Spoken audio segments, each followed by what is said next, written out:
नमस्कार दोस्तों, एक बार स्वागत है फिर से आप सभी का इस चैनल में। इस वीडियो में हम विंध्याचल यानी देवी विंध्यवासिनी के बारे में बात करने वाले हैं। विंध्यवासिनी महामाया या योग माया माँ दुर्गा के एक परोपकारी स्वरूप का नाम है।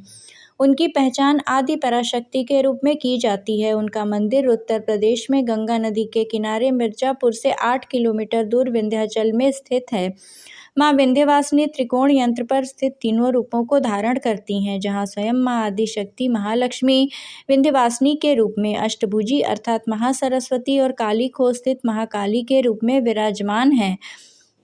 मान्यता के अनुसार सृष्टि आरंभ होने से पूर्व और प्रलय के बाद भी इस क्षेत्र का अस्तित्व कभी समाप्त नहीं हो सकता। देवी को उनका नाम विंध्य पर्वत से मिला और विंध्यवासिनी नाम का शाब्दिक अर्थ है वह जो विंध्य में निवास करती हैं। जैसा कि माना जाता है, धरती पर शक्तिपीठों का निर्माण हुआ जहाँ जहाँ सती के शरीर के अंग गिरे थे, लेकिन विंध्याचल वह स्थान और शक्तिपीठ है जहाँ देवी ने जिसे अपने जन्म के बाद स्वयं निवास करने के लिए चुना था। श्रीमद् भागवत पुराण की कथानुसार देवकी के 8वें गर्भ से जन्मे श्री कृष्ण को वसुदेव जी ने कंस से बचाने के लिए रातों रात यमुना नदी को पार कर गोकुल में नंद जी के घर पहुंचा दिया था तथा वहां यशोदा के गर्भ से पुत्री के रूप में जन्मी आदि पराशक्ति योग माया को चुपचाप वे मथुरा के जेल में ले आए थे। बाद में जब कंस को देवकी की 8वीं संतान के जन्म का समाचार मिला तो वह कारागार पहुंचा। उसने उस नवजात कन्या को पत्थर पर पटककर जैसे ही मारना चाहा, वह कन्या कंस के हाथों से छूटकर आकाश में पहुंच गई और उसने अपना दिव्य स्वरूप प्रदर्शित कर कंस के वध की भविष्यवाणी की और अंत में वह भगवती विंध्याचल जाकर निवास करने लगी। भगवती विंध्यवासिनी आद्या महाशक्ति हैं। विंध्याचल सदा से उनका निवास स्थान रहा है। जगदम्बा की नित्य उपस्थिति ने विंध्यगिरि को जागृत शक्तिपीठ बना दिया है। महाभारत के विराट पर्व में धर्मराज युधिष्ठिर देवी की स्तुति करते हुए कहते हैं, विंध्य चैव नग श्रेष्ठे तव स्थानम ही शाश्वतम। हे माता, पर्वतों में श्रेष्ठ विंध्याचल पर आप सदैव विराजमान रहती हैं।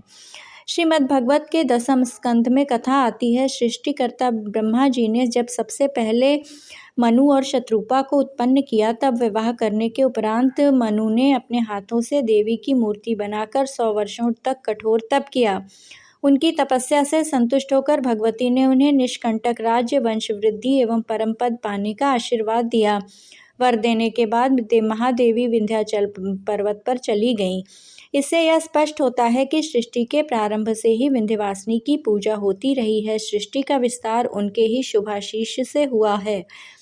मार्कंडेय पुराण के अंतर्गत वर्णित दुर्गा सप्तशती में देवताओं के अनुरोध पर भगवती उन्हें आश्वस्त करते हुए कहती हैं, देवताओं शुंभ और निशुंभ नाम के 2 महादैत्य उत्पन्न होंगे, तब मैं नंदगोप के घर में उनकी पत्नी यशोदा के गर्भ से अवतीर्ण हो विंध्याचल में जाकर रहूंगी और उन दोनों असुरों का नाश करूंगी। शास्त्रों में माँ विंध्यवासिनी के ऐतिहासिक महात्म्य का अलग अलग वर्णन मिलता है। शिव पुराण में माँ विंध्यवासिनी को सती माना गया है, तो श्रीमद् भागवत पुराण में नंदजा देवी कहा गया है। माँ के अन्य नाम कृष्णानुजा, वन दुर्गा भी शास्त्रों में वर्णित है। इस महाशक्तिपीठ में वैदिक तथा वाम मार्ग विधि से पूजन होता है। शास्त्रों में इस बात का भी उल्लेख मिलता है कि आदि शक्ति देवी कहीं भी पूर्ण रूप में विराजमान नहीं है। विंध्याचल ही ऐसा स्थान है जहाँ देवी के पूरे विग्रह के दर्शन होते हैं। शास्त्रों के अनुसार अन्य शक्तिपीठों में देवी के अलग अलग अंगों की प्रतीक रूप में पूजा होती है। संभवतः पूर्व काल में विंध्य क्षेत्र में घना जंगल होने के कारण ही भगवती विंध्यवासिनी का वन दुर्गा नाम पड़ा। वन को संस्कृत में अरण्य कहा जाता है। इसी कारण ज्येष्ठ मास के शुक्ल पक्ष की षष्ठी विंध्यवासिनी महापूजा की पावन तिथि होने से अरण्य षष्ठी के नाम से विख्यात हो गई है। विंध्यवासिनी एक ऐसी जागृत शक्तिपीठ है जिसका अस्तित्व सृष्टि आरंभ होने से पूर्व और प्रलय के बाद भी रहेगा। यहाँ देवी के 3 रूपों का सौभाग्य भक्तों को प्राप्त होता रहा है। पुराणों में विंध्य क्षेत्र का महत्व तपोभूमि के रूप में वर्णित है। माँ विंध्यवासिनी देवी मंदिर श्रद्धालुओं की आस्था का प्रमुख केंद्र है। इस देश के 51 शक्तिपीठों में से एक है विंध्याचल की देवी माँ विंध्यवासिनी। त्रिकोण यंत्र पर स्थित विंध्याचल निवासिनी देवी लोक हिताय महालक्ष्मी, महाकाली तथा महासरस्वती का रूप धारण करती हैं। विंध्यवासिनी देवी विंध्य पर्वत पर स्थित मधु तथा कैटभ नामक असुरों का नाश करने वाली भगवती यंत्र की अधिष्ठात्री देवी हैं। यहाँ लोग सिद्धि प्राप्त करने के लिए साधना करने आते हैं, जहाँ संकल्प मात्र से साधकों को सिद्धि प्राप्त होती है। मार्कंडेय पुराण श्री दुर्गा सप्तशती की कथानुसार ब्रह्मा, विष्णु व महेश भी भगवती की मातृभाव से साधना और उपासना करते हैं, तभी वे सृष्टि की व्यवस्था करने में समर्थ होते हैं। मिर्जापुर के विंध्य पर्वत पर बसी मां विंध्यवासिनी के दरबार की महिमा अपरंपार है। महाभारत हो या पद्म पुराण, हर जगह मां के इस रूप का वर्णन मिलता है। मान्यता है कि मां के ही आशीर्वाद से इस सृष्टि का विस्तार हुआ है।